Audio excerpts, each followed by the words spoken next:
오늘 우리 옆에 분에게 한번 다시 인사해 볼게요.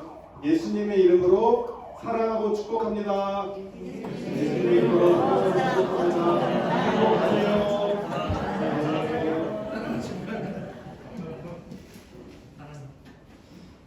오늘 말씀의 제목은 예수님이 나의 마음의 주인이 되는 삶을 삽시다 라는 제목입니다. 그 어르신들 아실지 모르겠는데 젊은이들 사이에 요새 이런 말이 있어요. 중요한 것은 꺾이지 않는 마음이다. 혹시 이런 말 들어보신 분 있으세요? 요새 이렇게 손흥민 축구 선수도 하고 이렇게 많이 하는데 중요한 것은 꺾이지 않는 마음. 이게 이 프로게이머가 한 말에서 유래된 건데, 그러니까 크고 작은 승패, 뭐 게임에서 한 판 지고 뭐 이런 것보다 어려움이 있어도 마음이 꺾이지 않는 게 중요하다. 우리 어르신들 살다 보면서 인생 살다 보면서 마음이 꺾인 적이 한 번도 없으신 분 손 들어보세요. 나는 인생의 마음이 한 번도 꺾여본 적이 없이 항상 밝았다. 그러세요? 좀 훌륭하신 분입니다. 예, 우리 살다 보면은 우리 어르신 전쟁 때도 마음이 좀 항상 기쁘셨어요? 엄마 아버지 있으니까 젊은. 엄마 아버지 있으니까 굉장히 참 감사합니다. 제가 감사합니다. 흔치 않은 분인데, 근데 대다수의 사람이 인생을 살다 보면서 크고 작은 어려움들에 저 같은 경우는 마음이 이렇게 좋았다가도 가까운 사람 말 한마디 이렇게 꺾이기도 해요. 쉽게 꺾여요. 그러면 안 되는데 이제는 좀 강해지고 있는데, 제 친구 카톡 프로필 사진에 이런 말이 있더라고요. 중요한 건 꺾여도 계속하는 마음이다. 그게 참 인상적이었는데, 불교에서 이런 말이 있어요. 삼라만상이 마음에 있다. 이게 맞는 다른 종교 이런 걸 떠나서 모든 온갖 사물과 현상이 마음 먹기에 따라 달렸다. 그런데 성경에서도 이 마음에 대해 중요성을 말합니다. 잠언 4장 23절에 모든 지킬 만한 것 중에 내 마음을 지키라. 이는 생명의 근원이 이에서 남이니라. 마음을 지키지 않으면요, 내 육신과 영혼의 생명이 없어진다는 거예요. 신명기에 오직 너는 스스로 삼가며 내 마음을 힘써 지키라. 자, 그런데 내 마음을 지킬 때 내가 내 마음을 잘 지킬 수 있을까요? 내가 열심히 노력하고 애쓰면 내 마음이 잘 지켜질까요? 그렇지 않습니다. 인간의 마음이요, 세 가지 요소가 있다고 합니다. 지성, 감성, 의지. 흔히 말하는 지정의라고 해서 어떤 사람은 내가 많이 아니까 이 지식으로 내 마음을 지켜보겠다라고 하는 사람이 있습니다. 물론 지식은 인생의 중요한 요소지만 어르신들 시대와 다르게 지금은 3개월이고 6개월이고 수많은 지식들과 바뀌는 세상을 따라가기에는 우리 뇌가 용량이 부족해요. 그래서 내가 가지고 있는 지식과 조그만 경험 가지고 내 마음을 지켜보기에는 역부족입니다. 또한 어떤 사람은 나는 내 감정에 충실할 거야. 내 감정이 이끄는 대로 내 마음을 지킬 수 있을 거야. 그런데 물론 우리가 찬양하면서 기쁘고 좋은 감정도 있지만 이 감정대로 우리 마음이 이끌어가게 하면은 우리는 우리 삶이 좋지 않은 결과를 맞이합니다. 예를 들어서 내가 운전을 하고 있어요. 운전을 하고 있는데 어떤 사람이 깜빡이도 안 켜고 확 해가지고 내가 생명의 위협을 느꼈어. 화난다. 그러면서 내 화나는 감정은 생겼죠. 물론 이런 상황에도 화 안 나는 사람이 있겠지만 어찌됐든 화나는 상황이 생겼어요. 그러면 맞아. 이 화라는 감정은 정당한 거야. 내가 느낀 이 감정은 솔직하고 정당한 거야. 나는 복수할 권리가 있어 하면서 보복운전을 하면은 나지 않아도 될 사고가 나고, 이 감정이라는 게요, 이렇게 항상 올바른 기능을 하는 것은 아닙니다. 그리고 또 어떤 사람은 나는 의지가 굳은 사람이야. 나는 내가 마음 먹으면 다 할 수 있어. 이러는데요. 처음에는 굳은 의지를 가지고 무언가 해보려고 시도를 합니다. 물론 사람에 따라서 의지의 세기가 뭐 크고 작고가 있지만은 내가 통제할 수 없는 외부의 상황에 의해서 내 의지도 꺾이게 됩니다. 여러 사람과 상황들에 의해서 우리 어르신들도 인생에 있어서 내가 가고자 하는 내가 되고자 하는 바가 있었지만은 여러 인생의 뭐 동생들을 먹여 살리느라 뭐 아니면 뭐 여러 가지 어렵고 크고 힘든 일을 통해서 내가 하고자 하는 대로 되지 않을 수가 있어요. 성경에서는요, 사람의 마음에는 많은 계획이 있어도 오직 여호와의 뜻만이 완전히 서리라. 내가 내 굳은 의지를 가지고 이거를 해버리라. 아무리 내가 의지가 강해도요, 내가 내 계획을 불도저처럼 밀어붙여도 그게 하나님의 뜻이 아닌 경우에는 그것들이 이루어지지 못한다예요. 생각해 보세요. 사람이 제 아무리 의지가 강해도 하나님의 뜻만이 온전히 선다고 하는데 하나님의 뜻을 거스를 수 있겠습니까? 없습니다. 진시황도 그 모든 것을 다 동원해서 내가 조금이라도 더 살아보고자 했지만 안 되는 건 안 되는 거예요. 이렇게 우리 마음의 삼요소, 지식과 감정과 의지, 이 내가 주도가 돼서 하는 이것들로는 내 마음을 지킬 수가 없습니다. 영어에 죄라는 단어가 sin이에요. sin, S-I-N. 이 글자 중에 가운데가 I, 나예요. 나. 내가 중심이 되는 것을 성경에서는 죄라고 얘기합니다. 이상하죠? 아니 도둑질하고 살인하고 나쁜 짓을 해야 죄지 왜 내가 내 마음의 중심이 되는 게 죄야? 라고 생각할 수 있는데요. 창조주 하나님을 몰아내고 내가 내 인생의 주인이 되어 살아가겠다고 하는 게 죄의 본질입니다. 죄의 뿌리예요. 이것이 기독교에서 말하는 죄의 본질이에요. 우리가 흔히들 말하는 남을 살인하고 남을 때리고 나쁜 짓을 하는 게 죄의 열매예요. 드러난 열매, 보이는 열매. 그런데 그 열매가 있기까지 내가 중심이 된 자기 죄의 뿌리가 있고 죄의 줄기가 있어요. 예를 들어서 도둑질 하기 전에 마음에 탐심이 들어와요. 간음하기 전에 성적으로 나쁜 마음을 먹어요. 이렇게 자기가 중심이 된 죄의 뿌리에, 죄의 줄기에 드러난 죄의 열매가 보인다는 거죠. 이렇게 나 중심적으로 살아가는 사람은 죄가 열매가 나올 수밖에 없어요. 오늘 성경에 보면은 말세 때에, 말세라는 것은 예수님 이후의 모든 시간을 말하는데요. 자기를 사랑하며 에서부터 모든 죄가 시작됩니다. 일단 하나님이 내 마음의 주인이 된 상태가 아니라 내가 내 편한 대로, 내가 하고자 하는 대로 자기를 사랑한 다음에 모든 돈을 사랑하고 내가 쾌락대로 내가 하고자 하는 대로 자기를 사랑하니까 모든 이어지는 죄의 열매들이 따라온다는 것입니다.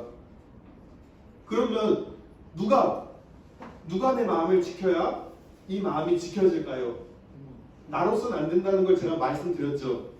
자, 맞춰보세요. 누가 내 마음의 주인이 되어야 할까요? 예수님이 내 마음을 지켜야 됩니다. 나는 안 돼요. 우리 본문에 빌립보서 3장 15절 너희 마음에 그리스도를 주로 삼아 거룩하게 하고 영이신 하나님 우리 마음에 영이신 하나님이 우리 마음에 들어오셔야지 내 육신의 죄악된 옛 습관이 끊어지고 내가 거룩하게 살 수 있습니다. 저도요 말씀 보고 기도하고 주님 뜻 따라 살기로 애쓰지만 이 어쩔 수 없는 육신을 입은 죄인된 인간인지라 하루에도 수십 번씩 수백 번씩 어떤 때는 이 마음에 전쟁터가 있습니다. 사랑해야 되는데 미워할 때가 있고요. 또 판단할 때가 있고요. 그런데요, 우리는 제가 그렇게 살아보니까 주님이 주인 되지 않고 내가 마음의 주인 됐을 때 이러한 것들, 무정하며 감사하지 않고 모함하며 사나우며, 제 마음이 그럴 때가 있더라고요. 내가 성령 충만해서 예수님이 내 마음의 주인일 때는 마음에 평안이 있고 기쁨과 감사가 있고, 그런데 다른 것들이 내 마음의 주인이 될 때는 이런 것들이 영락없이 있더라고요. 그러면 누가 제일 힘듭니까? 그 당사자가 제일 피곤해요. 이 마음에 전쟁이 벌어지고 있는데 편안하겠습니까? 외부에 뭐 힘든 거는 둘째 치고라도요. 그러한 삶이, 그 마음이 지옥 같을 것입니다. 주님이 주인 되지 않는 마음 상태는 이렇게 절망적이에요. 그런데요, 그리스도가 주인 된 사람의 마음은 어떨까요? 마태복음 11장 29절입니다. 나는 마음이 온유하고 겸손하니 나의 멍에를 메고 내게 배우라. 그리하면 너희 마음이 쉼을 얻으리니.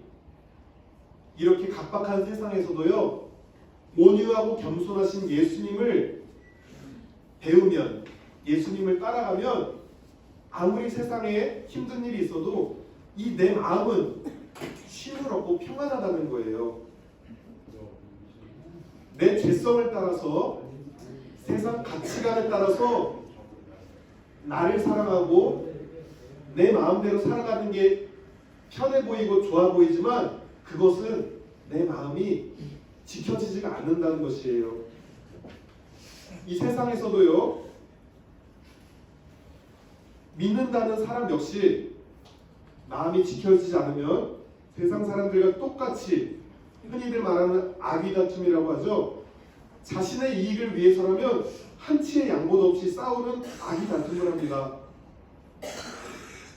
구원을 얻고 하나님의 모든 것을 받은 자로서 사랑하고 용서하고 용납하고 품으면 되는데, 하나님이 내 마음의 주인이 되지 않으면 영락없이 똑같이 믿지 않는 사람과 같이 나중심적으로 하나라도 더 내가 가지려고 악의 다툼을 한다는 것이지요. 예수님은요, 하나님의 본체요, 원래 하나님이신 분이었어요. 그런데 우리를 구원하기 위해서 육체를 입고 십자가에서 죽으시고 가장 겸손하게 내려오셨습니다. 우리가 주님을 닮아서 겸손하게 살아간다면 주님께서 친히 우리를 높이실 것입니다. 우리는요, 우리의 힘으로 내 마음이라는 전쟁터에서 승리할 수 없습니다. 내 유한한 지식과 감정, 의지는 상황에 따라 때때로 잘못 작동되기도 합니다.